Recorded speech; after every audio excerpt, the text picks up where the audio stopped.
Hello everyone, доброго вечора всім. Раді вас вітати. Сьогодні в нас в гостях Джулія Волкман. Сьогодні ми спілкуємося з вчителями, тож будемо раді вашим запитанням і відповідям. Сподіваємося, у вас була можливість переглянути те відео, яким ділилася з нами Джулія. І фактично це було резюме всього того, про що ми говорили минулого разу. І сьогодні ми продовжимо спілкування. So, Julia, I was introducing you and I was saying that this is our second meeting, and I hope that everyone rewatched the short version of the last one and that we can continue the talk, and people are free to share their questions and their concerns. And if you want to add something in the beginning, I would be happy to translate. Okay, I will. Hello, everybody. Hello, Svetlana and Elena and Maria, Natalia. Thank you for finding the time to come. That's really sweet of you. I'll try to speak short bouts, Anna, so you can translate. Okay. So did that work? Do they know what I said? Does everybody also speak English? Друзі, не знаю, наскільки у вас високий рівень англійської, я перекладу все. I will just translate everything, just in case. Maybe someone is shy. Отже, Джулія дуже рада всіх бачити, і вона настільки вправна вже в своїй українській, що вона навчилася читати, вона може читати кирилицею і розуміє всі ваші імена, і це дуже мило. Вона рада вас всіх бачити тут сьогодні і готова спілкуватися. I was just adding that you are so good that you know Cyrillic and you can actually name everyone who is here. This is amazing. This much. Not enough. Enough to read names. Enough to read names. I need to practice. So thank you again for coming. So the talk I recorded is just really about stress, because everybody obviously who's in a war situation is under a tremendous amount of stress, whether you're in Ukraine or whether you've been displaced from Ukraine. And then you're on top of that, you're working with children. That can be stressful just on its own, depending on what the children bring.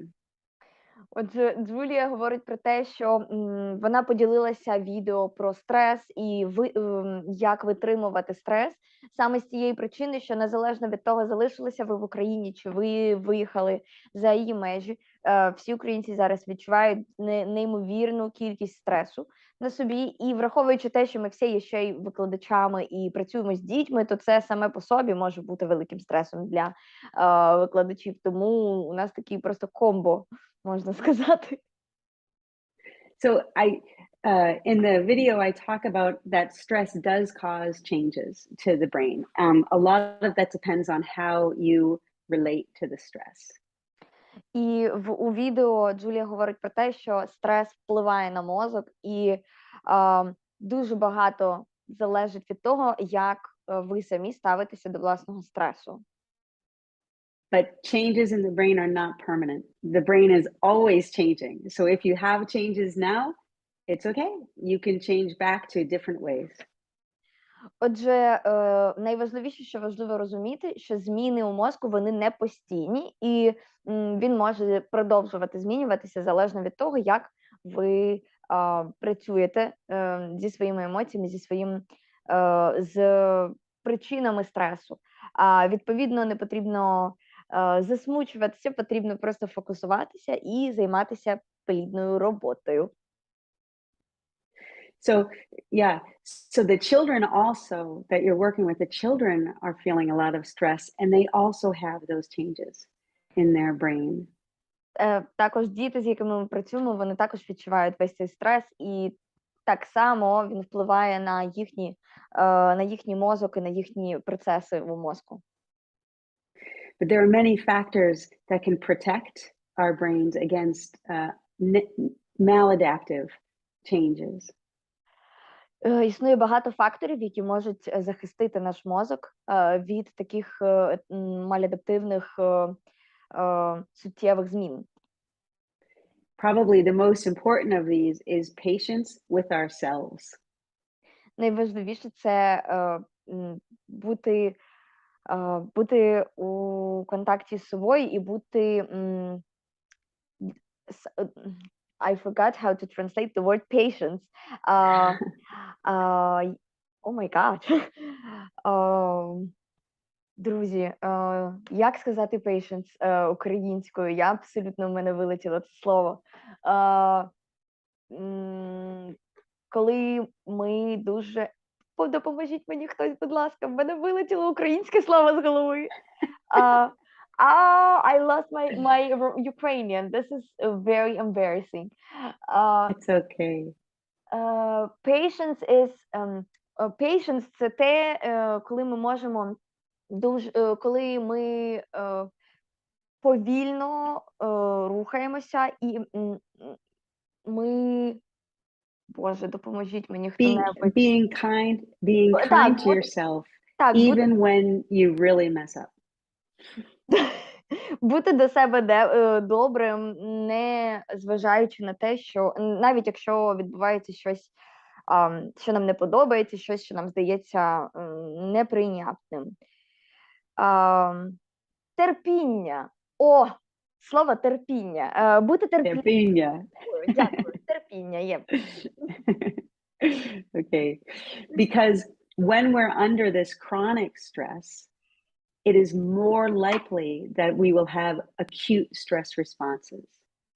Чим довше ми знаходимося під впливом стресу, тим гострішою може бути наша відповідь на стресові чинники, тим менше ми ніби контролюємо себе. So knowing that can be helpful, because when we're working with ourselves or with others, we just have to always put patience first, because everybody is a little too reactive. Отже, навіть просто знаючи те, що знаходячись під тривалим стресом, ми реагуємо на все гостріше, просто усвідомлюючи це, ми вже можемо регулювати власні емоції, тому що завдяки терпінню ми можемо трошечки сповільнюватися і ніби прям фізично сповільнювати власну реакцію, давати собі трошечки часу вдихнути, видихнути для того, щоб справді відчути, яка насправді є емоція, а не реагувати моментально. І пам'ятати про те, що якщо люди навколо так само швидко реагують і емоційно, то це в першу чергу пов'язано з тим, що вони знаходяться в постійних умовах стресу. So there are many things that we can do to help protect our own selves. And by protecting ourselves, we actually protect others, because then we'll be less likely to jump on people.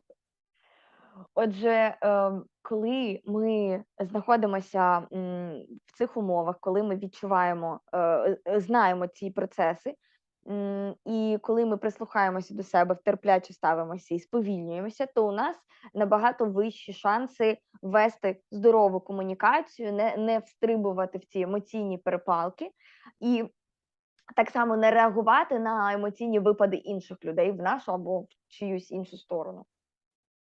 So in the Montessori classroom, some things that will really help the children as well as we adults is having a sense of agency or a sense of self-efficacy, a belief that we are capable. Отже, в Монтессорі класі є такий принцип розуміння того, що ми здатні на все. Така внутрішня підтримка і повне усвідомлення того, що кожен із нас може робити все, що він захоче. Немає такого поняття, як і ти чогось не можеш, так? So being able to take care of one's physical needs and aiding their independence, helping them to help themselves, will help develop resiliency as a protective factor against stress. Отже, навіть знаходження у класі і допомога дітям зробити ті речі, які вони роблять самостійно, так, тобто ті постулати, які нам заповіла Марія Монтессорі, проста робота в класі і повернення дітям їхньої власної відповідальності за себе, за свої дії, уже це теж допомагає вибудовувати власну стійкість і власне вміння контролювати себе. Another thing that really helps is having some dreams or something you're working for, some goals, some aspirations, something to look forward to. Інша штука, яка дуже допомагає, це якась мрія або якась чітка ціль, яка у вас намічена в майбутньому і до якої ви слідуєте. Це має бути щось конкретне, але щось таке, що вас заводить і драйвить іти вперед.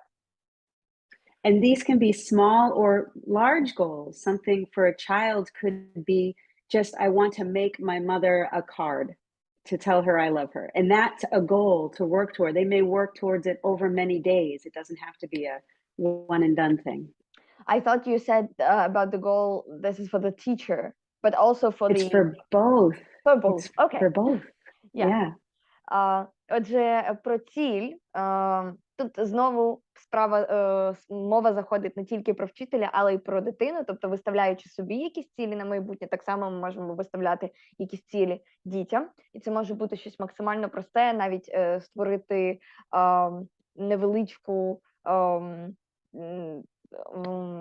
невеличкий малюнок для батьків, якусь там нотатку для мами, будь-що, але чітка ціль, яка стоїть перед дитиною і тримає її в цьому в чіткому розумінні того, що їй потрібно робити, щоб її досягти. Це теж дуже допомагає. And for the teacher, the goals can also be smaller or larger. Your goal could be, I really want to get this new material made and put out on the shelf, or it can be much larger in that you want to help the children achieve something larger. You want to put on a performance, or you want to just help them in a larger way. Отже, також цілі викладача можуть бути як маленькими, так і великими. Маленькими цілями може бути, наприклад, я хочу зробити цей матеріал і поставити його на поличку якомога скоріше. Або це може бути щось глобальне, і це теж прийнятно. І більше того, глобальні цілі можуть бути і у дитини, і вона теж буде ним слідувати і пам'ятати про них, якщо вони для неї дійсно цінні, і вони її мотивують бути в ресурсі. Or the goal can be really large, like I'm going to work for peace. And be what Dr. Montessori did her whole life, to work for peace. Або ціль може бути максимально великою. Наприклад, я буду працювати заради миру і слідувати цій великій меті, так само як доктор Марія Монтессорі слідувала цій меті все своє життя. The third resiliency factor I want to talk about, so we spoke about sense of self-agency, self-efficacy, having dreams or aspirations, goals. And the third is having support. People who are on your team, people who will back you up. Отже, ми поговорили про самопідтримку в контексті того, щоб пам'ятати про стресові чинники і давати собі раду із ними.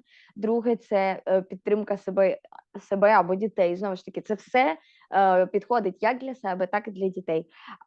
Друге, це чіткі цілі, які ставляться попереду і до яких ми йдемо. І третє, це підтримка іззовні, підтримка команди, підтримка людей навколо, підтримка друзів, підтримка однокласників і такого роду речі. And to be on a team means that we're supporting each other even when we mess up. Бути частиною команди означає підтримувати один одного, навіть якщо ми десь факапимо, навіть якщо ми десь не впораємося, ми можемо підтримувати один одного, незалежно від того, хто там скільки не того чогось зробив або не зробив. So in the classroom, if you have a child who is constantly getting into trouble, якщо ми маємо в класі дитину, яка постійно потрапляє у якісь неприємності, you have to be their strongest advocate. You have to be their best friend. Ви маєте бути їхнім адвокатом і їхнім найкращим другом, їхньою підтримкою. I'll tell you a quick story about a boy in my class who was awful He was violent with the other children. He was mean. And I spoke with my trainer and I said, what do I do with this child? I hate this child and I love all children. I met this child, I hated him. Отже, Джулія поділиться з нами особистою історією з її викладацького досвіду. Одного разу в її класі була дитина, яка постійно билася з усіма іншими дітьми, і вона ніколи такого не відчувала до інших дітей. Вона завжди любила всіх дітей, але цю дитину вона просто ненавиділа. Вона не знала, що з нею робити. Ця дитина псувала все навколо, і вона ділилася з своїми менторами тим, що вона терпіть не може цю дитину. She told me I have to love this child more than anyone else. І її ментор сказали їй, що вона має любити цю дитину більше, ніж будь-яку іншу. So, everywhere that he might get into trouble, I always said, oh, come with me. Hold my hand. I just like to be next to you.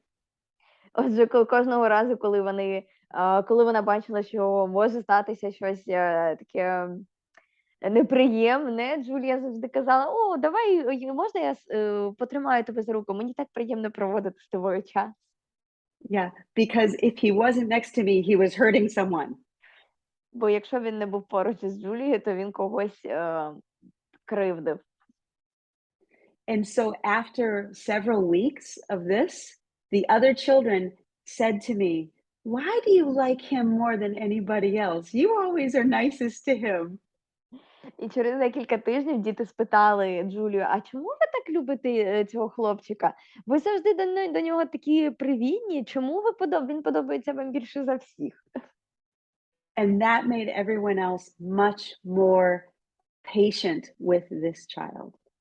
І це зробило решту дітей набагато терплячішими з цією дитиною. It was hard to be patient with this child. Це було дуже важко навіть для Джулії бути терплячою з цією дитиною. And we weren't at war. It was just hard. І це навіть не було під час війни, це була просто звичайна школа. You add war on top of that, and it's so much that we need extra patience and extra support. Коли дивишся на цю ситуацію в розрізі війни, то розумієш, що це забагато і дуже потрібна додаткова терплячість і додаткова підтримка іззовні. And this is why the work that you are all doing in being here, the work that Montessori UA and Anna are doing is so important because you all have a team. You all have a team that you're on. І тому Джулія вдячна нам всім за те, що ми присутні тут, і кожен із нас працює на власному фронті, а також команді Montessori UA за те, що ми зараз робимо з українською освітою Монтессорі і як намагаємося її рухати. Thank you, Julia. It's For your just the kind truth. words. It's just the truth. So, and one way to help with resilience, the fourth factor, is having a light heart and remaining positive. This is the fourth factor. Yes. Четвертий фактор – це мати тепле серце і в той же час бути резистентним, бути стійким до змін. So finding a way to uplift yourself every day. Знаходити шлях, підтримувати себе і ніби допомагати собі підбадьоритися щодня. So that's just enough to get us started, I'm hoping. I can speak more, but if there are questions, I'd love to just have a conversation with people.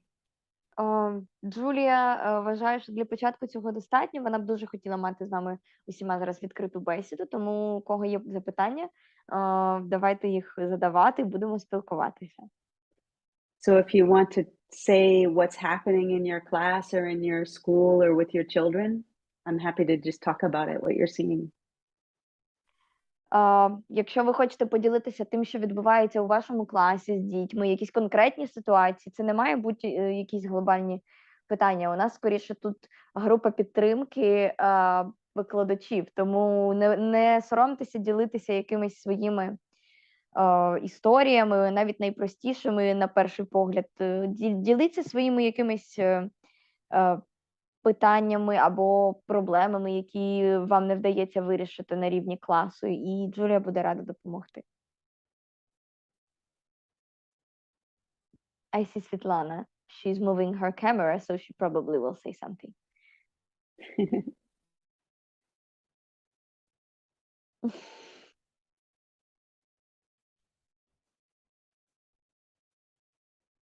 Друзі, ви... О. Я можу на українській, а можу на англійській, як краще. Але моя англійська не... Краще українською, а потім англійською, або якщо тобі зручніше, я можу перекласти. Як тобі зручніше? Окей, я, напевно, краще українською, бо помилок боюсь не робити. Окей, Світочка, я тільки на секунду тебе переб'ю, бо я бачу, що зараз люди ще приєдналися, я їм швиденько поясню формат, і ми почнемо. I see that couple of people joined, so I will quickly explain them the agenda and the way, and then Svetlana will start.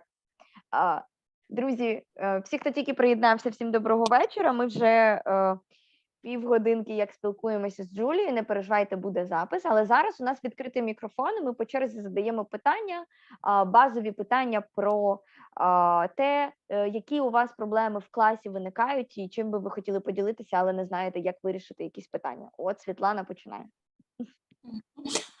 Я б хотіла запитати, я насправді зараз не працюю, але живу в будинку, де в нас біля 6 дітей. І мені цікаве таке питання, це діти, які, в принципі, стикнулися з війною, багато що побачили.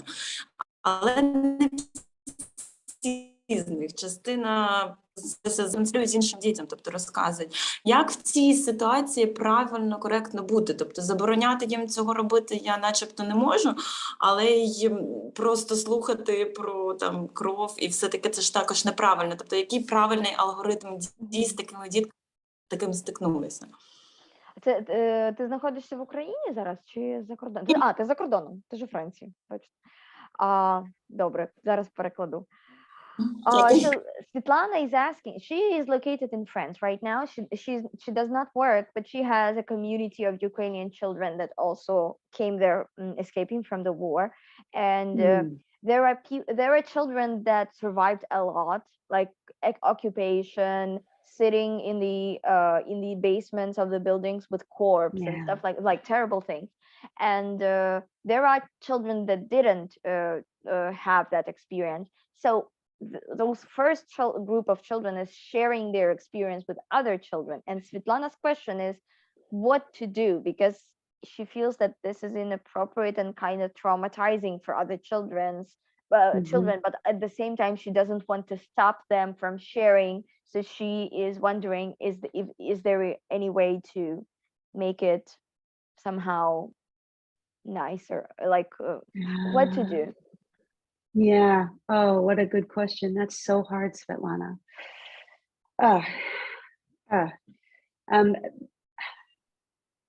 My guidance is I would follow the child. How are the children responding in what's been shared so far? What have you seen in their responses and what's already been shared? This is a question for her, right? Yeah. Отже, на думку Джулії, найважливіше це все-таки спостерігати за дітьми. І вона просить поділитися, який ти спостерігала на даний момент фідбек від дітей, які чують всі ці історії, як вони реагують, що ти бачиш?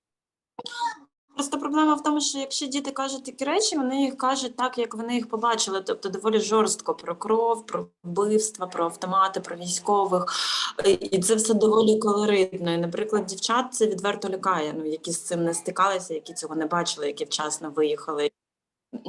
Я відчуваю, що діти емоційно, наприклад, більш стурбовані, ніж були до того, як почали чути ці розповіді. І, в принципі, потім протягом дня вони більш такі знервовані. Я б не сказала, що в сам момент розповіді з ними щось відбувається, там, що вони плачуть чи кричать, але в цілому, протягом дня ти потім спостерігаєш, що діти, знервовані. От це видно просто. So Svetlana notices that first of all, children, they do not choose words, and so they just explain what they saw with all the details, like killing and blood and all the things. So what she knows is that in the moment, nobody shows like signs of that they are scared or they are crying or something like that. But during the day, their behavior becomes much more like they are moving more, they are more stressed, they are irritated. So she noticed this. Yeah. So the child who is talking, or the children who are talking, the first thing is they need to talk. Найперше, це діти, які діляться такими речима, або дитина, їм потрібно виговоритися, це важливо. But you are right that you want to protect the other children. І також, Світлана, ви праві, що ви маєте захистити інших дітей. So there are several possibilities. The first is to, when you have a quiet moment with the child or a private moment with the child, invite them to discuss it with you. Отже, коли ти маєш такий момент, коли ти наодинці з дитиною, або коли дитина в спокійному стані і навколо немає інших дітей, ти можеш запросити цю дитину, обговорити це з тобою. And then we need to acknowledge that they're feeling that they're experiencing that, and then we redirect the attention. І ми маємо спочатку максимально показати їм, що для нас важливо, щоб вони поділилися, що ми їх чуємо, що для нас що їхні почуття нами цінуються, а потім ми маємо перенаправити їхню увагу. We want to offer compassion, we want to acknowledge the truth, and we don't want to suppress anything, but then we guide them to something more useful for them. Ми показуємо їм, що ми співчуваємо, даємо їм це співчуття, ми даємо їм виговоритися, ми поважаємо їхні почуття, і ми не хочемо їх ні в якому випадку стримувати ці почуття, але потім ми перенаправляємо їх на продуктивну діяльність, якою вони можуть зайнятися. The reason for this is that if they're always revisiting the trauma, they are getting strong brain networks for living in trauma. Причина для цього в тому, що чим більше вони повертаються до своєї травми, тим більш стійкими вони стають у сприйнятті свого досвіду, їм простіше кожного разу розказувати цю історію, і вони самі з нею змиряються, вони її проживають, і вони дозволяють собі відпускати потрошку цей досвід. So we're trying to find balance between three brain networks. The default mode network is where we're just thinking about the terrible thing. Отже, тут ми намагаємося створити баланс між трьома функціональними станами нервової системи. Перший стан – це таке, can you name it? Default mode network. Thinking. Отже, це типу думання за замовчуванням. Така собі система, яка працює за замовчуванням, це негативні думки, які повторюються знову і знову і знову. Це перша система. And we want to guide them to notice that they're there, and that's the saliency network. So we have default mode, we have saliency, and then we're going to bring them over to the central executive. Those are the three. Saliency, can you explain this in more details? I will. Translate that first. I'm not sure how to translate saliency. Just name it. Is there a word for salience? Saliency – це друга система. Зараз нам розкаже про неї більш детально Джулія. І потім ми переводимо їх у виконавчі функції мозку. І зараз, тобто перша система – це оцей от стан за замовчуванням, де вони крутяться в цих думках. Потім це saliency, про яку зараз Джулія розкаже. І потім ми переводимо їх в третю, це виконавчі функції мозку. Максимально адекватна робоча система. So saliency is when we notice what's happening in ourselves. Тобто це помічання, це друге saliency, це помічання того, що відбувається з нами, це усвідомлення. Давайте назвати це усвідомленням. So when we see them talking about the trauma, we are acting as their saliency network. Отже, коли ми бачимо, що вони постійно говорять про свою травму, ми замінюємо їм цю усвідомлюючу систему мозку, коли ми допомагаємо їм помітити, що вони знаходяться і повторюють цю історію заново. And we're modeling what they can do, which is to say, that's where our compassionate moment is. We say, oh, I can see that you're so upset. These are such terrible things. І ми моделюємо те, які відчуття вони відчувають. Тобто, враховуючи історію, яку вони розказують, ми помічаємо, ми говоримо, я можу уявити, наскільки тобі важко, наскільки тобі гірко. Залежно від ситуації, знову ж таки, дивимося, залежно від того, чим ділиться дитина. Let's see if we can find something to take your mind off of that. Давай подивимося, це знову ж таки ми говоримо з дитиною, давай подивимося, чи є щось, на що ми можемо перенаправити твою увагу, і що могло б допомогти тебе розрадити. And then you guide them just like you would guide them for any material. You think to yourself, okay, I know that this child loves this material or loves this activity. Let me guide them to get involved in that. And when they are actively engaged with something, that's their central executive. І далі ви шукаєте для цієї дитини таку діяльність, яка, на вашу думку, була би для неї цікавою. І, в принципі, це не відрізняється від звичайного пошуку активності для дитини у випадку там істерики, коли потрібно перенаправити її когнітивні функції в щось конкретне. Ви згадуєте, які активності любить ця дитина, пропонуєте їй щось, що їй подобається, що в неї гарно виходить, даєте їй цю активність і таким чином включаєте їй executive function, а це, власне, система виконавчих функцій мозку, яка найбільш продуктивною є. So we're doing the same things for ourselves. І ми робимо такі самі речі для себе. When we notice that we are caught up in all the upset, we have to notice. And the first step is to notice so that we're not just stuck in it. Once we notice, we can say, okay, that is really upsetting, but I'm going to turn my attention to something more skillful. Так само ми робимо і з собою, коли дуже важливо, коли ми засмучені, коли нас переповнюють емоції, помітити себе в цьому моменті, помітити, що з нами це відбувається.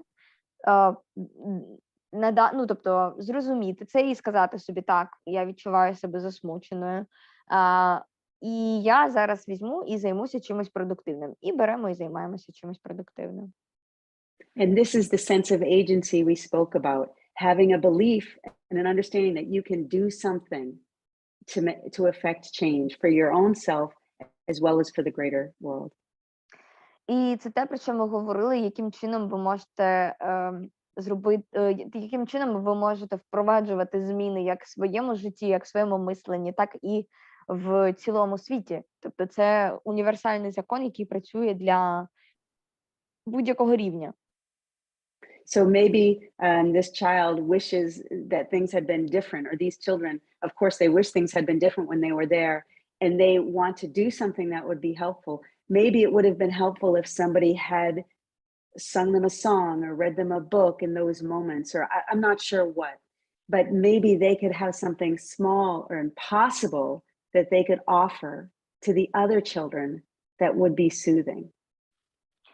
Отже, в такі моменти також можна підключати жоден з цих дітей, ні ті, які діляться такими історіями, ні ті, які їх слухають, не хотіли би, щоб все ставалося саме так.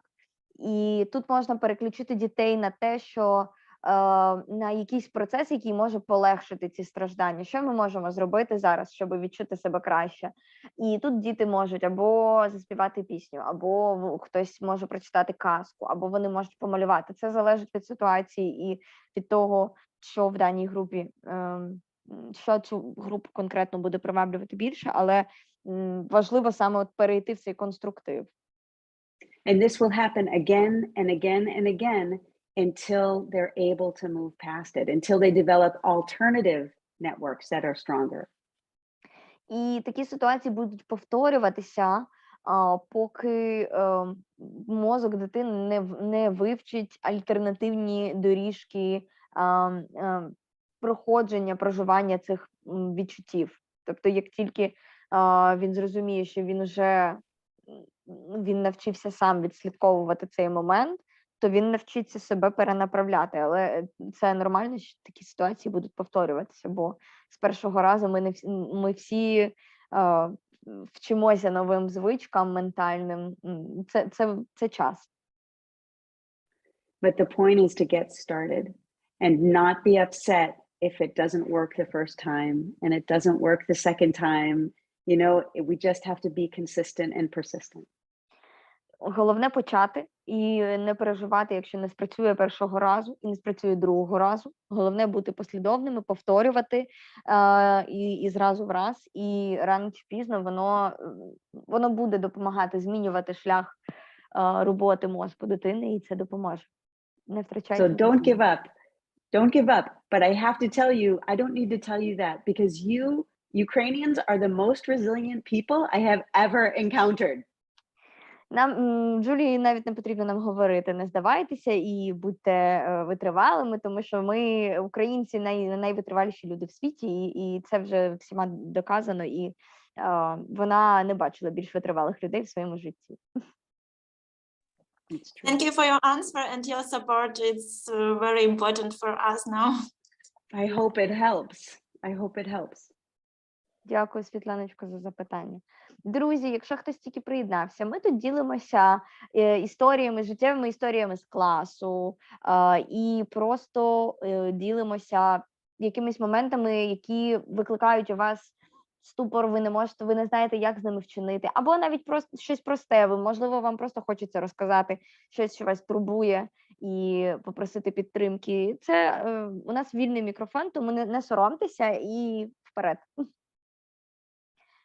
Natalia Prubylska is showing that she's sitting in Kiev and there is no light. You know that we have constant shutdowns of the light because Russians are attacking our electricity power plants, so we don't have light sometimes. Yeah, you look beautiful, Natalia. Наталія В'ячеславівна, ви прекрасно виглядаєте в темряві.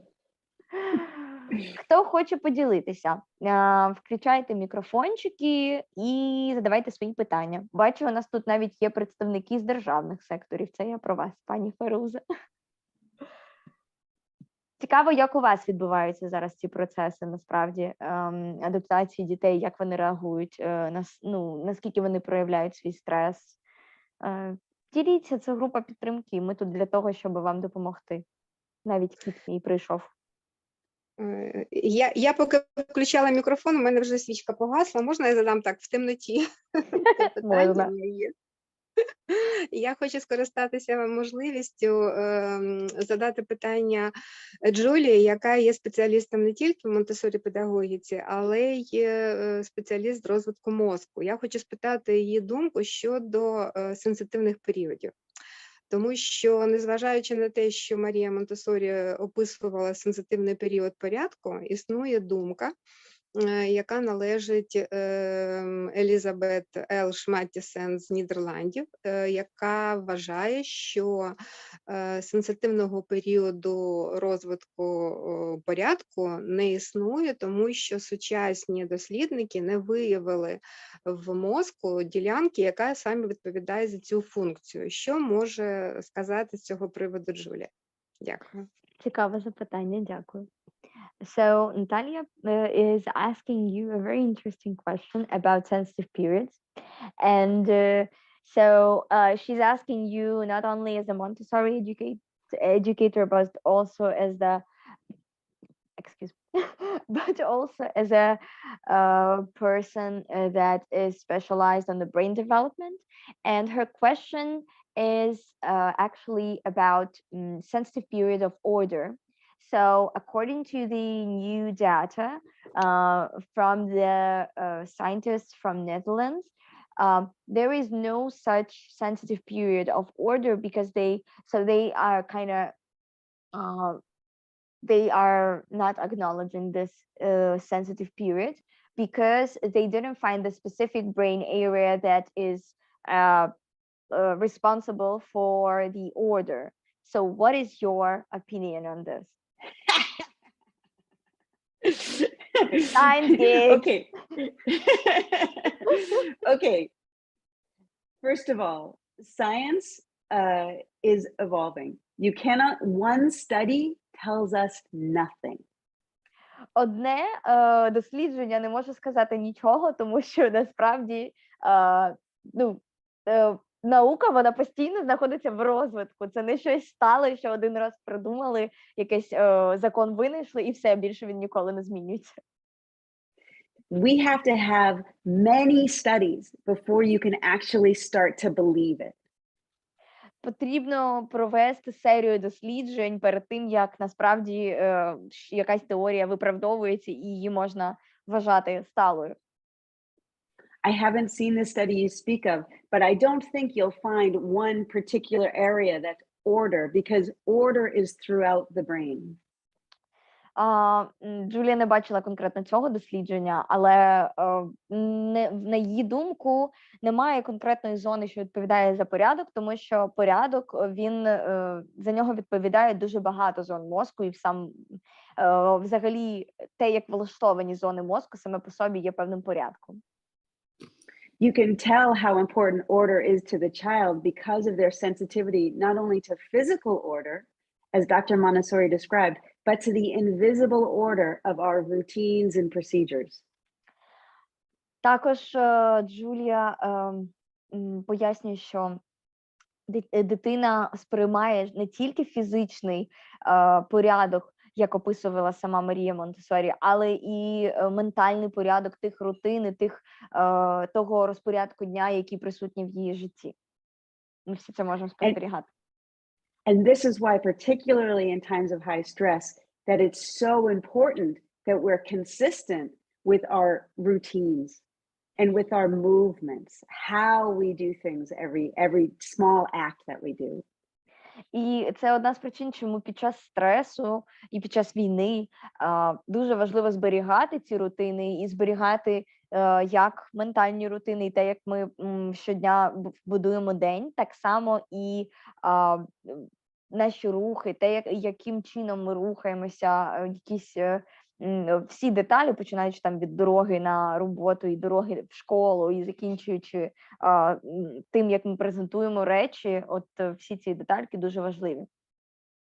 So there are many ways that we can still honor this sense of order, and it is a sensitive period. I believe they'll find out, in the future. They'll have data to support that, but we honor it even when we're in really difficult situations by doing things the same way. Even if you're going to the shelter, try to do it the same way. Get your backpack, sing a certain song, read a certain book when you arrive. As much as you can, have routine.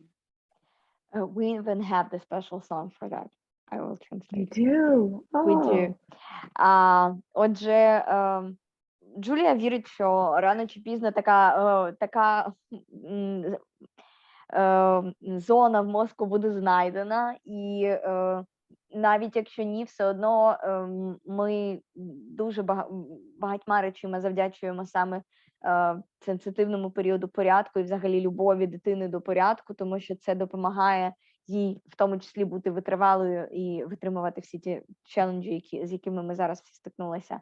І навіть якщо ви йдете у бомбосховище, то Джулія рекомендує, щоб це завжди був однаковий ритуал, щоб це була однакова пісня, однакова активність по приходу в бомбосховище, щоб це було максимально спокійним, все-таки таким транзитним періодом. Я поділилася з Джулією, що пісня є. Я сподіваюся, що ви всі використовуєте пісню ТНМК про укриття, бо вона прекрасно працює. Там є фізичні вправи для дітей, і вона якраз така налаштовує на дуже спокійний лад, і її можна прекрасно використовувати для транзишена в бомбосховище. І хто ще не використовує, я рекомендую. Погугліть ТНМК, та просто, я думаю, ТНМК укриття, і ви знайдете. От. There is a rap about going to the shelter when there is a siren, so I'm just support if, Yeah. if somebody doesn't know it yet, I just advertised. Good. Natalia's mic is open. Natalia, did you want to say something else? Наталю Вячеславівна, ви хотіли щось ще додати? У вас мікрофон ввімкнений. Дуже дякую за підтримку, тому що коли я почула ту інформацію, про яку я розказала, я була дуже розгублена, і я розуміла, що наука дійсно розвивається, і дуже сподіваюся, що це буде знайдено. І навіть якщо ні, то у нас є ще гуманні людські тенденції, і там теж період і упорядкованість, прагнення до цього, воно діє комплексно. Тому дякую за те, що я все ж таки вірила в те, що ми на одній хвилі, і Марія Монтессорі не дарма цей сенситивний період розглядає першим і як базовим. Дякую. Дякую, Наталія Вячеславівна. So Natalia is sharing that when she heard of that study, she was also very surprised because she was confused. She didn't know when to answer. It was just dropped to her face. But also she's happy that you are sharing the same view as she did, and we are all kind of following Montessori's way anyway, because even if there will be no specific zone in the brain, there are still human tendencies, and one of them is also order. So anyway, it will work. Yes. So the biggest guidance I can give you here is to be a skeptic. Do not believe every research piece you read, okay? We need to have a lot of good research, and they publish terrible research, still gets published. So be skeptical, just like Dr. Montessori told you to. Question it, don't just believe it. Джулія рекомендує нам всім бути скептичними до наукових досліджень, тому що насправді зараз величезна кількість неякісних досліджень, які не зрозуміло, яким чином проведені, і можуть мати якісь підводну мету приховану в своїй діяльності. Тому будьте обережними і дуже скептичними до всіх досліджень. Має бути проведена низка якісних досліджень для того, щоб підтвердити якісь факти. От. Так що будьмо скептичними, як заповідала Марія Монтессорі. Great question, Natalia. Так, чудове запитання. Хто хоче поділитися якимись запитаннями або проблемами, які є у класі? Нагадую, що у нас відкритий мікрофон і можливість ділитися будь-якими переживаннями. Це може бути щось особисто з вашого класу, якась проблема, з якою ви не можете впоратися, або щось, що вас турбує, або щось, на що у вас немає відповіді, або просто щось, що ви хотіли би поділитися. Тут у нас абсолютно безпечне місце, де можна все це розказати і отримати підтримку. Ми не кусаємося.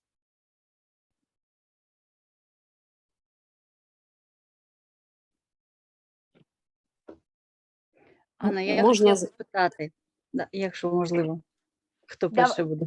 Давайте, Альона, ви перша, а потім Віолетта. Добре. Я хочу спитати, якщо є така ситуація, трошки. що клас зараз переміщений, хтось там вийшла. Все, розвисли, слышно, все що? нормально. Зараз чутно, кажіть. Добре. Дуже такий мікс, різні дітки з різною історією, як вони всі потрапили до цього класу. Є дітки, які з особливостями, і вони припинили задавати питання вчителю, щоб ніяк на них там не поглянули, там щось їм не сказали, щось таке. Що можна в присутності чи окремо з цією дитиною? Хто краще, щоб сказав їй, з вчителем вона поговорить, або там якийсь спеціаліст, або хтось там з дітей. Як це лучше якісно організувати, щоб ребенок був такий свободний, да, щоб він мог все казати, що думати, як це і було. Ага. З якого боку лучше підійти? Хто до нього лучше? Підкажіть, будь ласка, вік. З досвіду. Да? Вік йому вже 13. Цій 13. дитині 13. І я так розумію, ви його знали до війни, і він змінився завдяки якомусь Так, травмуючому я фактору. я працювала в класі до війни, і ми його адаптували, і дуже було все гарно, і навіть під час війни все було, ну, так, мабуть, щось, звісно, змінилось, але було достатньо добре на час. А зараз зовсім. він не спілкується зовсім, я правильно Не зрозуміла? спілкується. Він не спілкується, він, головне, він не дає питання вчителям, він не розуміє, але не запитує, бо він Мгм. соромиться якось Мгм. так виглядати в глазах Окей. учнів. Ага, зрозуміла. Дякую за запитання. Альона is Дякую. asking, she's working in the school, and she has a 13-year-old student, and she observed him, so she works there for a long time, and she observed him since pre-war time, pre-full-scale war. So before that time, he was completely normal. He was normalizing like all the children, and he was getting some progress. But after the war started, he became very quiet, and now he doesn't ask questions if he doesn't understand something. And Alona feels that this is because he doesn't want to be embarrassed in front of other children or something like that. And she's wondering how to support him, who should support him, and what should be the order to support him. Does he have friends who are he's close with? Anyone in the classroom or the environment? Чи є у нього хтось, з ким він близький в класі? Так, є одна дитина, і вона не присутня, вона дистанційно займається, і він сидить один. Він хоче з кимось сісти, але ніхто не хоче з ним сісти, бо всі вже парами, всі вже якось спілкувались, а нові вони так окремо всі. Угу. І він ні з ким так. І дуже з цього погано йому від цього. Да.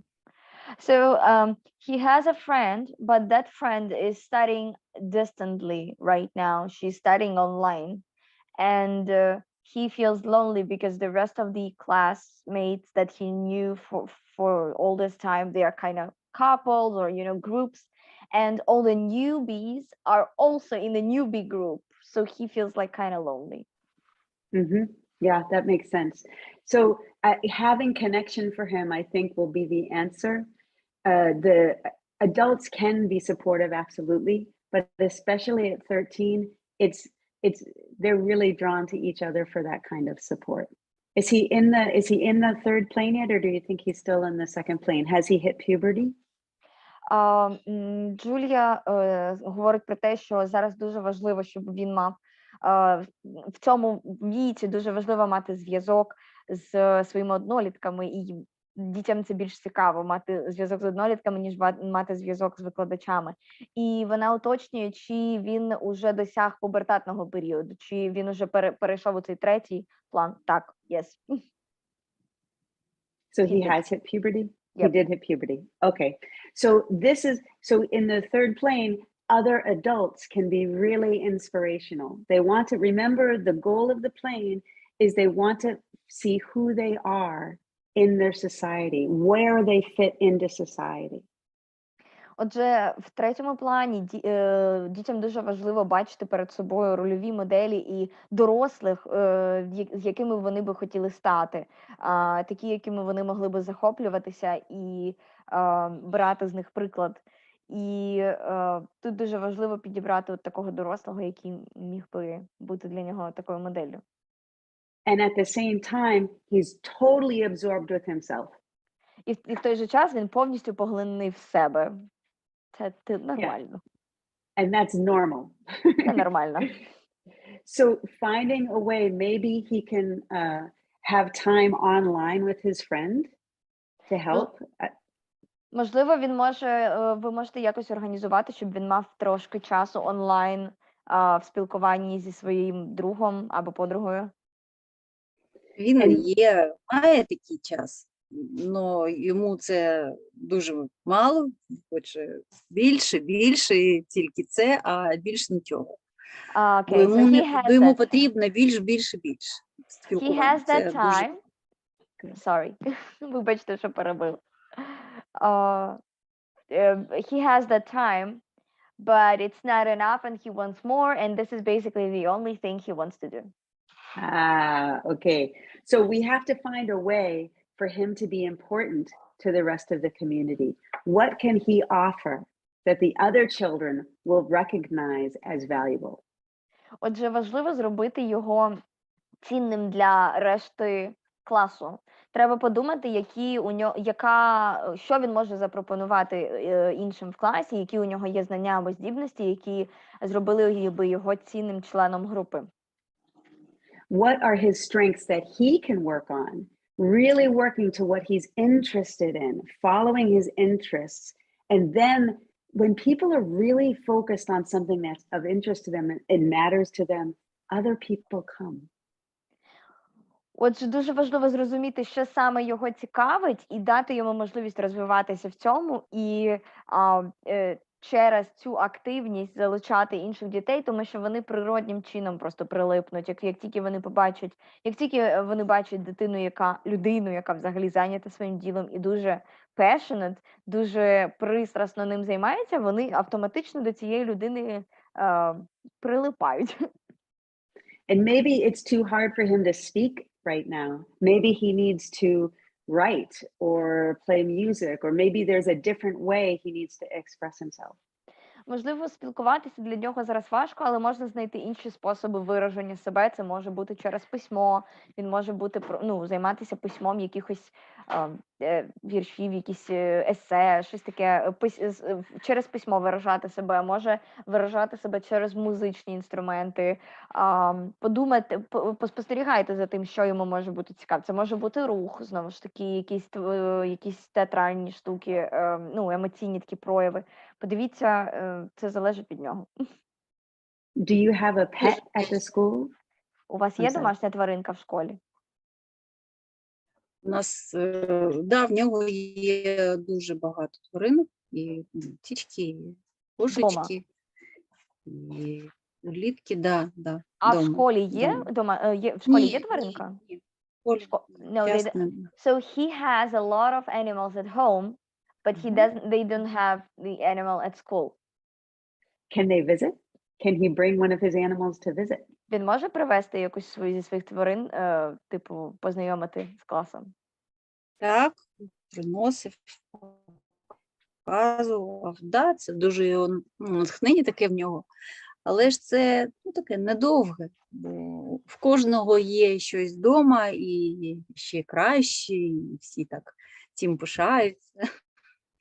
So Alona shares that he already did it and he brought his animals, but that was like kind of very short-term thing. So yes, he was excited, but later on it didn't bring to anything because all of the children have pets at home and they are all proud of their pets. I want to suggest them to get a pet for school, like a hamster or something. It's nice if you can. Sometimes people can talk to animals when they can't talk to other people. Мені в голову прийшло те, що таке враження, ніби прям хочеться вам порадити завести якусь тваринку в школі, хоча б хом'яка чи кого-небудь простого у догляді. І Джулія теж згодна і говорить про те, що часто буває, що дітям легше спілкуватися з тваринкою, ніж з іншими людьми. Це може бути таким перехідним етапом. Зрозуміла, дякую. Альона is grateful. I hope it helps. Джулія сподівається, що це допоможе. And Svetlana, it was so sweet to see the baby on your little screen there. It was really nice. Світлана показала нам свою дитину, і Джулі було дуже приємно її бачити. Друзі. Violetta, you had a question, I think, huh? Yes, the next one is Violetta. Так, я хотіла запитати, в нас хлопчик вже дуже давно прийшов в перший клас, і він був дуже емоційний, він не любив, коли до нього торкаються, і він був дуже такий крикливий, дратівливий, і ми все чекали, спостерігали за ним. Там, я купила стільчик, який рухається, щоб він міг постійно не сидіти спокійно, бути в русі і робити щось руками. І для нього дуже було важливо справедливість, оця частина. І от ми не бачились, почалась війна, ми не бачились, і ми знову зустрілись. І я вважала, що вже він, мабуть, підріс, бо вже там 4 клас. І виходить, що був квест, і вони побігли по квесту, і він не встиг. І знов почалася істерика, знов почались крики і сльози, мама його заспокоювала. І от мені цікаво, до якого часу це взагалі можливо, і чим ми можемо допомогти, і мама може допомогти дитині от справитись з цією, напевно, емоційною якоюсь нестабільністю. Питання. Бо ми... до якого віку це може відбуватися? Скільки ще? 2 питання уточнюючих. Перше, йому зараз, я так розумію, 10, да? Ні 10, йому десь 8-9 років. Угу. Просто що 4 клас, я собі так порахувала, окей, десь 9. І друге питання, він так емоційно реагує тільки на несправедливість чи на все?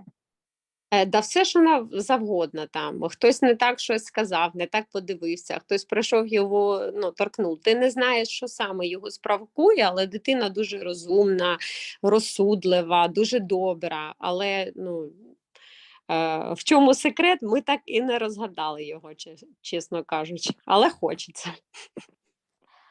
Дякую. Violetta is asking about the child that came to her school 4 years ago. He went to the 1st grade and he was very emotional. He wasn't allowing people to charge him. He was very emotional and he had a very strong sense of justice, and he was like, when something was happening not the way he thinks is right, he was crying and hysterical. And so they were dealing with this, but on the other side, like, he was also very sweet and kind, and he was smart, and everything was okay. So then the war started, and he was coming to the school for several years. And after the war started, of course, people left, and then at some point now in this academic year, they reunited and they saw each other. And Violetta hoped that now he will finally be, like, he will grow up. Right now he is on the 4th grade, so he's around 9 years old. Mm-hmm.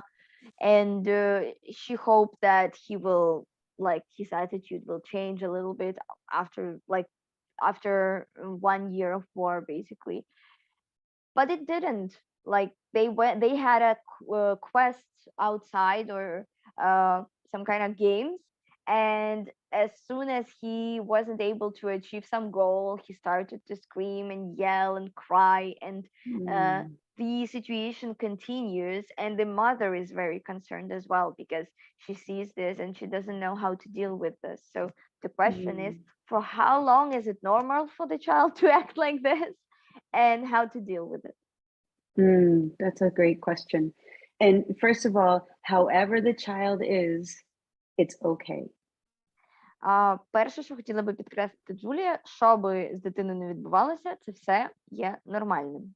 Прояви. They are not, we don't have to fix them. Ми не маємо їх фіксити, ми не маємо їх виправляти. They will fix themselves. Вони самі себе виправлять. But we guide them towards a skillful option. Ми їх тільки направляємо у сторону продуктивних рішень. So he's in the second plane, right at the peak of the second plane at age 9. Отже, він знаходиться прямо на піку другого плану розвитку в цьому віці. So it's a good sign that he's very concerned about justice and fairness. Це дуже добрий знак, що він переймається справедливістю. And he just needs opportunities to find solutions for what he feels is unjust. Йому треба тільки тренуватися, знаходити рішення для тих ситуацій, де він відчуває цю несправедливість, і як з ними справлятися. Now, at this age, when the children, you already know this, I'm sure, when they find their own solutions, sometimes the solutions seem terrible. Джулія впевнена, що ми знаємо, що коли в цьому віці діти знаходять свої рішення, то ці рішення можуть бути жахливими.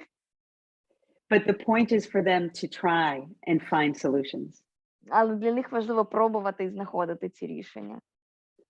Even with a game, I remember one time my daughter created a game with her friends. They spent 45 minutes creating the rules and 2 minutes playing the game. Отже, навіть у діти Джулії колись 45 хвилин витратили на те, щоб створювати правила гри, і потім грали у неї 2 хвилини. For the adult mind, that's ridiculous, right? But for the 9-year-old, that's perfect. Так, для нас, дорослих, це виглядає просто неймовірно божевіллям. Але для 9-річки це якраз те, що треба. So I would recommend that you appeal to his sensitivity to justice and morality. Тож Джулія рекомендує звертатися до його почуття справедливості і моральності і використовувати це. And again, he is caught up in that so much. He's in the default mode network too much. He needs to translate that into action.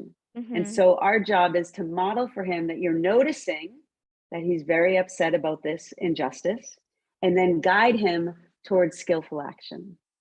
Отже, на початку ми говорили про те, що можна застрягти у такому автоматичному режимі, де одна думка крутиться в голові, і це схоже на такий випадок. І тут нам, як вчителям, важливо втрутитися і бути таким променем світла, який підсвітить дитині. О, я бачу, що ти дуже відчуваєш почуття несправедливості, і перевести, тобто скомунікувати, просвітити йому, що він відчуває, бо він уже не розуміє цього, він просто в режимі автоматичному. І також земпатувати йому, я бачу, що для тебе це дуже важливо, і перенаправити його в продуктивне русло. Давай зробимо щось продуктивне разом, придумаємо якусь гру, придумай якусь класну, справедливу гру. So just as we spoke about with Svetlana's question, we're modeling for them how to be compassionate about things that are upsetting, but not get stuck in them. Move ourselves into skillful action. Отже, так само, як ми говорили зі Світланою, тут важливо показати свою підтримку, але в той же час і підсвітити їм те, що з ними відбувається, але в той же час допомогти їм вибратися з цього замкненого кола у продуктивну діяльність. So basically, unless the child is doing something that is dangerous, destructive, or demeaning, we don't have to jump in and change it. We guide them towards something else. Отже, якщо діти не роблять щось відверто небезпечне для себе, для оточення або для матеріалів, щось абсолютно неприпустиме, ми просто підсвічуємо їм і перенаправляємо їх у продуктивне русло. Does that help, Violetta? Дякую. Так, я хочу, знаєте, що сказати, що ми та всі працюємо в комплексі, і все, що ви кажете, ми намагаємося це робити, бо це повторення, і дуже багато часу витрачається на розбір кожної ситуації, всіх учасників у цьому. І ми дивимося ще з позиції сенсорної інтеграції, як йому допомогти, там гризунки оці, там стульчик, який рухається, там клітинка велика, там лінійка в нього, якщо він пише, щоб він попадав більше. Ми намагаємося це все робити, але от для мене питання, просто оцей пік вже буде там до 9. Ну, скільки він буде продовжуватися? Чи залишиться він взагалі на все життя з людиною? От мене що турбує. Як ми ще можемо допомогти? Бо ми заходимо з різних сторін, намагаємось це, і батьки теж включаються. Але от саме, мабуть, усвідомлення і контроль, він вмикається в який період часу з цієї позиції? Віолет, я тут дозволю собі трошечки повернути, не те, що відповісти від себе, я зараз перекладу цю частину запитання, але це те, про що ми говорили раніше просто, і це дуже схожа відповідь. Оцей момент усвідомлення і контролю, він як звичка набувається, але він сам по собі її собі не збудує. І чим більше і чим систематичніше ви будете йому нагадувати, контролювати, тим скоріше у нього тим скоріше він почне сам усвідомлювати. Тобто йому просто треба ззовні допомогти вбити цю звичку.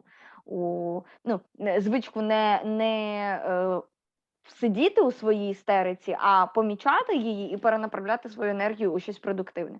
Я зараз ще перекладу, уточню у Джулії, може в неї є якась специфічна відповідь. Може є якісь заняття саме там на розвиток цієї зони в мозку, щоб ми змогли дитині допомогти саме на контроль.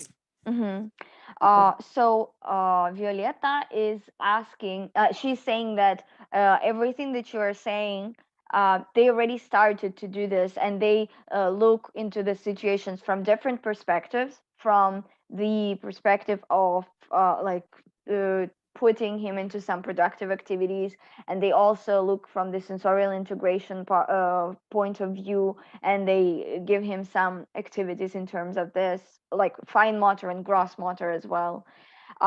But she's just wondering, is there something else that can be done to make him notice and control these impulses? And I shared with her the part of the talk that we had earlier, that the more we will help him to notice it, the more he will learn to, it's like a new skill where we are helping him to learn a new skill. So I just repeated your answer from Svetlana's question in a way that this can be helpful. And Violetta is also asking, maybe there are some specific exercises that can be done to train the ability to control your emotions and in this kind of situations. Yeah, for sure. So first of all, meditation. Yes, meditation. It works, and you can do it with children when they're 2. 10 seconds when they're 2, but it gets longer as they get older. And you can absolutely introduce meditation with him. If you know how to give instruction, you can find someone who knows if you don't know. Отже, медитація, незалежно від віку, починаючи з 2-річного віку, можна медитувати по 10 секунд, але головне, це дуже класно допомагає. Це фактично інструмент, який допомагає йому помічати взагалі себе. And I have my son, when he was 7, gave meditation instruction. It's on YouTube. I'll find the link and put it in the chat so you can watch that together if you'd like to, okay? Meditation is, what meditation does on the neuroscience level is it toggles, it trains us to activate our saliency network and to move into the central executive. Okay, so we're getting experience in doing just what we were speaking about earlier. Yeah. I actually thought when you were speaking about the second system, I thought that's meditation. She's talking about meditation. Yeah, you're right. Отже, Джулія говорить про те, що її син записав YouTube-відеоролики про те, як медитувати, і вона зараз поділиться з нами в чаті або навіть пізніше. Ми скинемо лінк обов'язково на ці відео, ви можете включати їх дітям, тому що їм простіше буде сприймати дитину. Навіть якщо це англійською, це не має значення, тому що медитація, вона все одно про те, щоби... Ми говорили про 3 системи мозку. Це система, яка автоматично закручена на якихось одних і тих самих думках. Друга система – це та, яка усвідомлює. І оце якраз і третя система – це виконавчі функції. І от якраз медитація допомагає качати цю систему усвідомлення. а вона, в свою чергу, допомагає переходити до виконавчих функцій.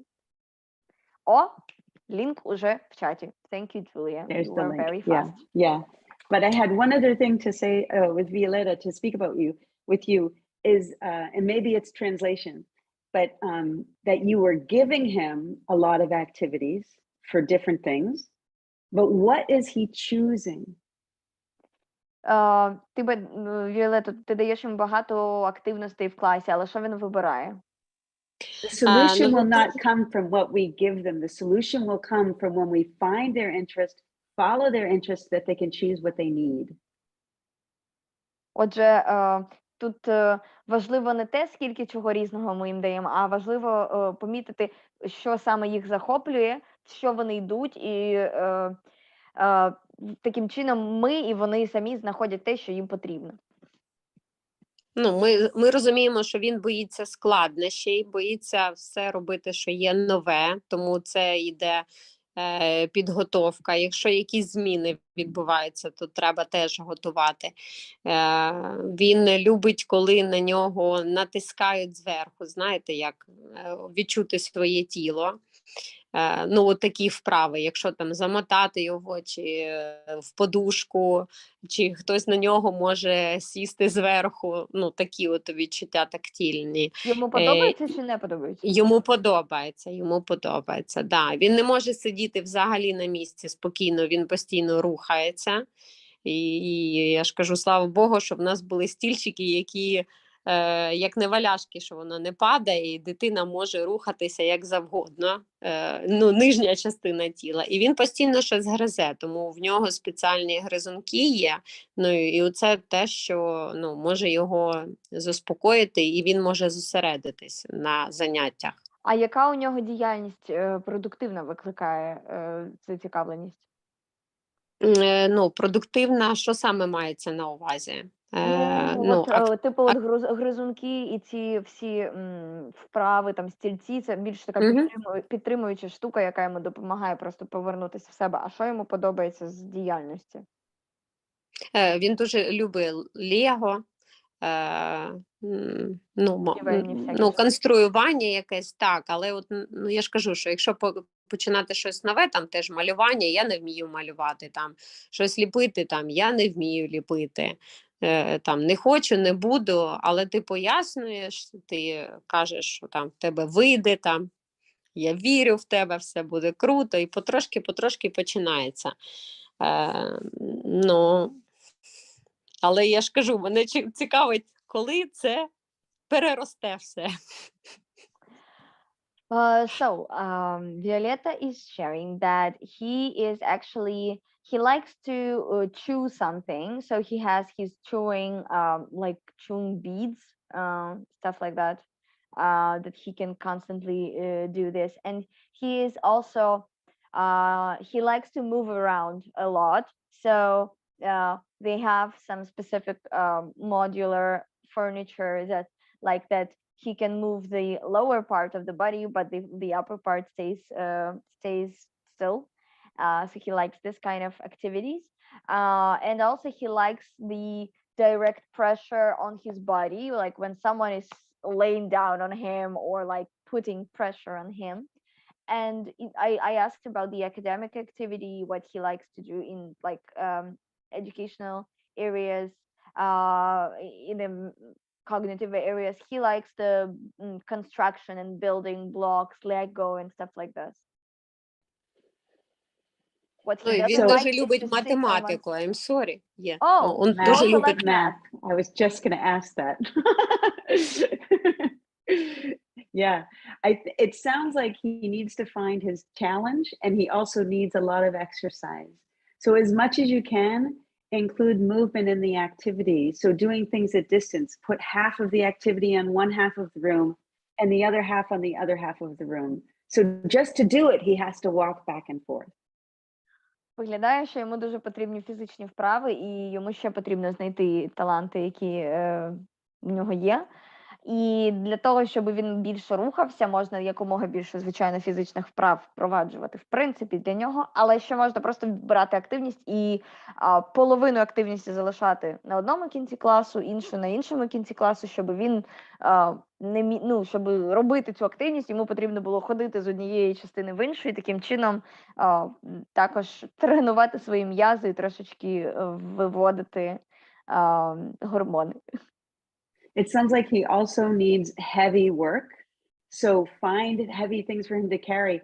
In my classroom, we had a set of encyclopedias, you know, the books. I don't know if you still have them, but I would have one student who needed heavy work and needed to move. She would carry up 3 at a time to the upstairs to the other classroom who didn't need it.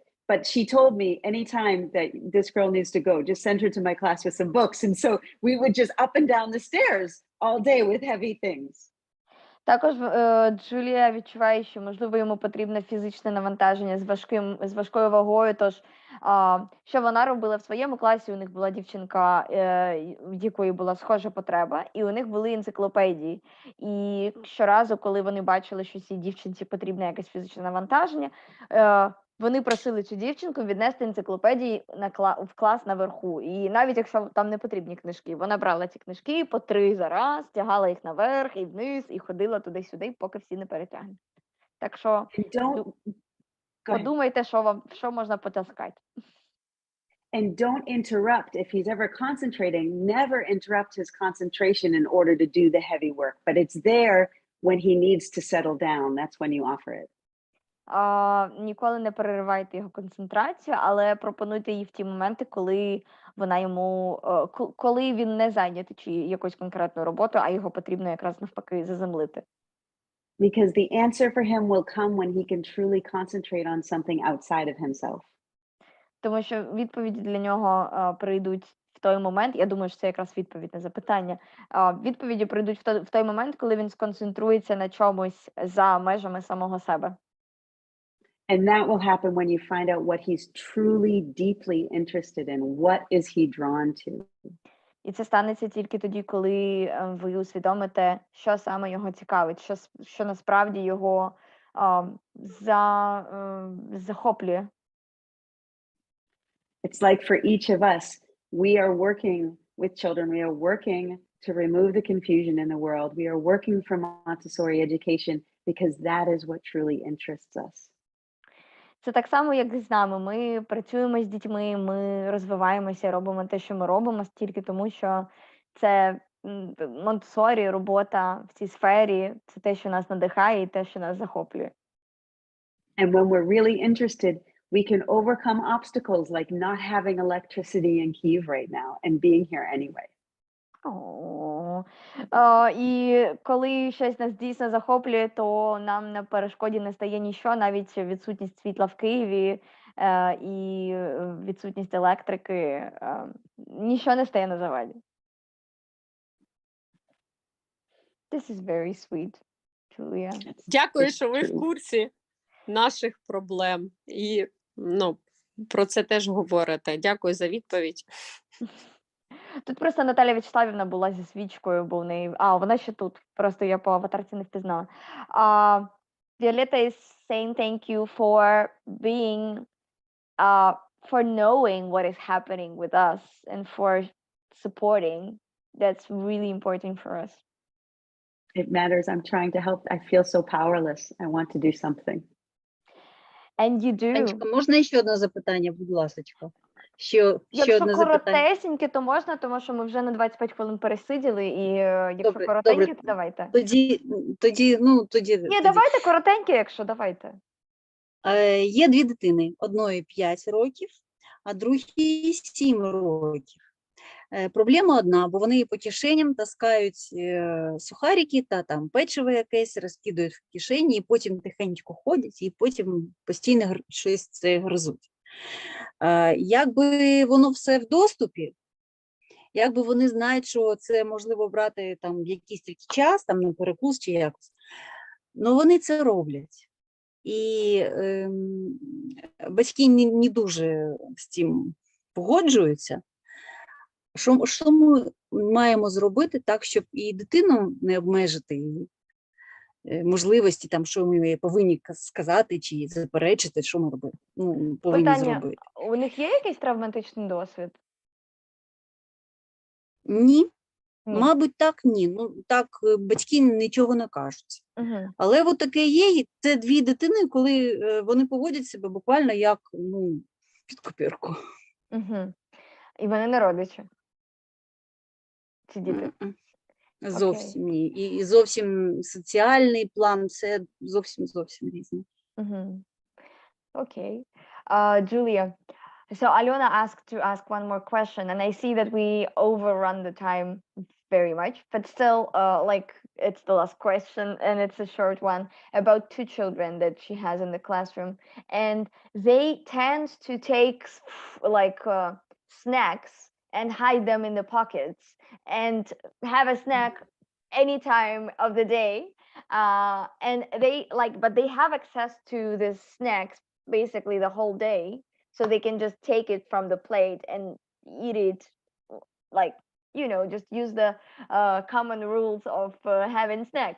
But no, they both, and these two children, they are not relatives, they are from very different social situations, but still they are, and they don't have, so as far as Alona knows, they don't have any like traumatic background, but they both have this tendency, and Alona is wondering, is there something can be done?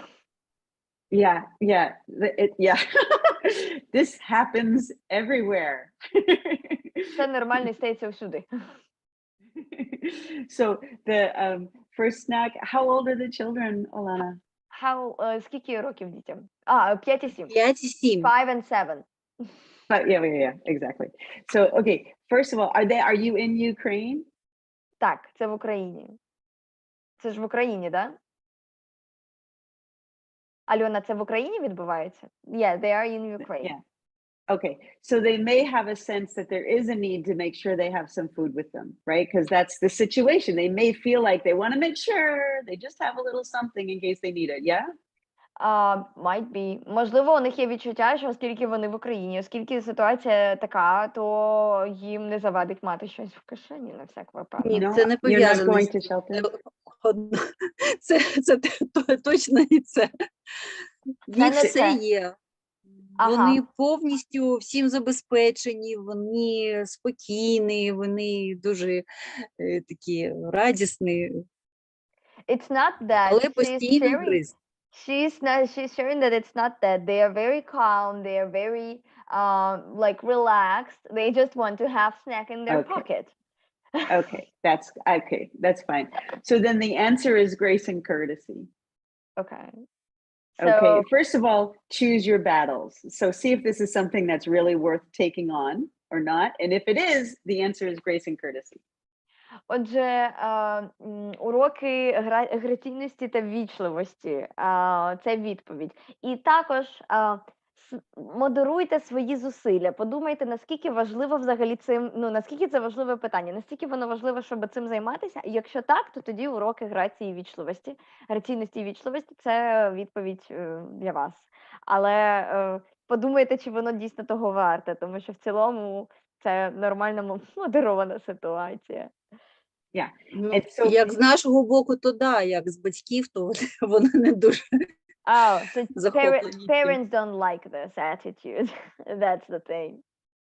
The parents don't like that the children are sneaking this. Okay, so grace and courtesy is the answer, okay?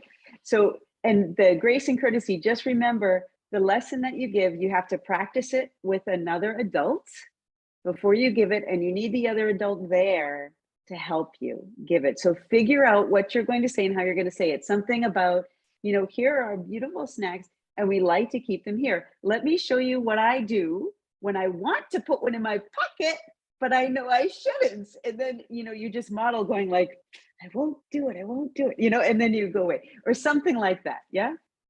Отже, Джулія, that was so funny. Джулія ділиться тим, що потрібно змоделювати граційність і ввічливість і те, яким чином ми їмо снек, і важливо мати для цього другого, дорослого, не одного. Вам важливо заздалегідь спланувати, як це буде виглядати, і щоб промоделювали обидва дорослі. Це не тільки той, що завжди знаходиться в класі. І прямо от на ситуації, що у нас тут є чудові снеки, які ми можемо їсти в будь-який момент часу. І що ж робити, якщо ми хочемо покласти їх в свої кишені? Що ж робити? І прямо от на руках, типу, я не буду так вчиняти, я покладу їх собі в тарілочку і там далі вже пояснити, як це робити, але прямо на такому. I don't know what the right behavior is. Think of yourself when you want to eat, the third cookie, and you're like, what do you do so you don't eat a third cookie? All right. That's what you want to teach them, a skillful alternative. Отже, важливо подумати про себе, як би ви вчиняли в такій ситуації, коли перед вами стоїть тарілка печива, і ви хочете з'їсти третє, але ви вже ви не можете собі це дозволити. І важливо змоделювати це з цієї точки зору, тому що культурні різноманіття, культурне сприйняття харчування різне в різних країнах, і тому нам важливо прислухатися до власних цінностей. And just remember for grace and courtesy, you always want to practice with another teacher, and then you show them with the other adults so that they can practice, give the children practice. And when you offer this, Alona, don't just include the mischievous kids, right? Mm-hmm. It's not, they don't even have to be included.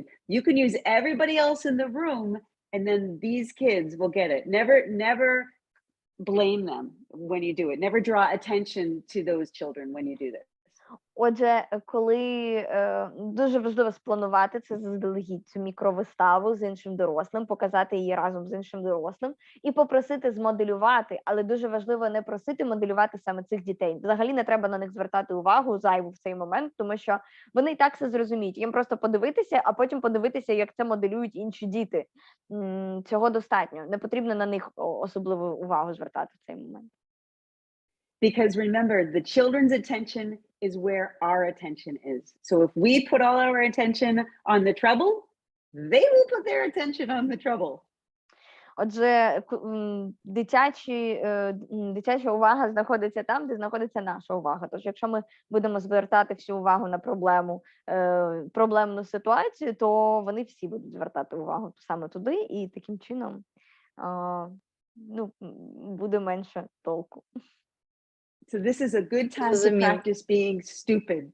You practice being dumb because pretend that you don't even notice that they keep stealing the snacks. You don't even notice, and you're just doing this for some other reason. Okay? So it's good to be, sometimes it's good for them to think we're dumb. It's fine.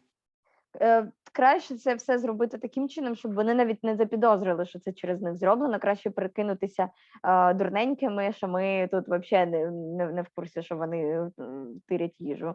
А просто зробити це для всіх. I hope that helps. Дякую. She's grateful. I see that time ran out and we need to let you go. I'm so happy to be here. Likewise, we're very happy to host you and to share our experience with you. This is very valuable for us. Thank you. You're very welcome. And I love to help if I can at all. If this was useful, I'm happy to help at any point. Just let me know. Джулія завжди рада нам допомогти. І вона каже про те, що будь-що, що може допомогти, вона завжди готова, тільки дайте знати, і вона завжди з нами підтримує нас. Thank you. My heart is with you. Давайте наставимо сердечок. Ану, поставте сердечко всі Джулії.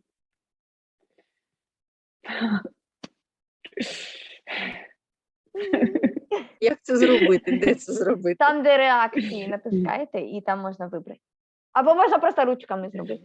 З ручками теж.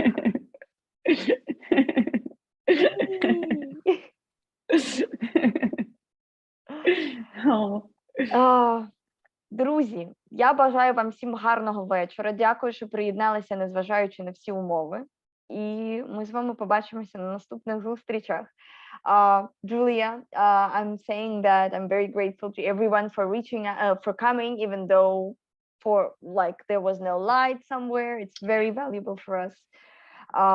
And we will see each other somewhere else around on our courses and our other meetings. and hope to see you soon as well, Julia. I hope so.